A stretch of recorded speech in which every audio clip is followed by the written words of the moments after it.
এই যে আমার পাশে যে নববধূটিকে দেখছেন, ও আসলে বিয়ের আসর থেকে পালিয়ে এসেছে।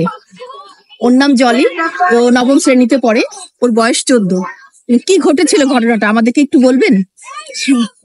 একটু বলেন।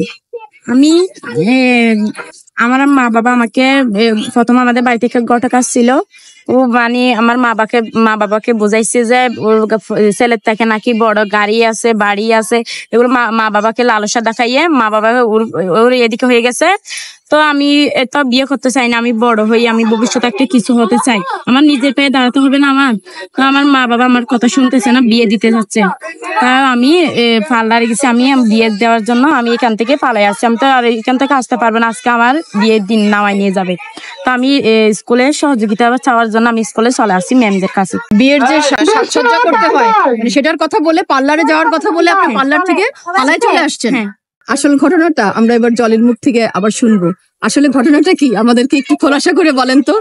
আসলে মানি এগুলো হচ্ছে বাল্য বিবাহ, এগুলো তো একটি ছোট মেয়ের জন্য কিরকম ক্ষতিকারক জিনিস। এগুলো কি বিয়ে দেওয়া যায় নাকি এরকম ছোট থাকতে? আসলে আপনি সেজেছেন? হ্যাঁ, আমি সেজেছি। এগুলো আসলে এটা ছিল যেমন খুশি তেমন সাজো একটি প্রতিযোগিতা।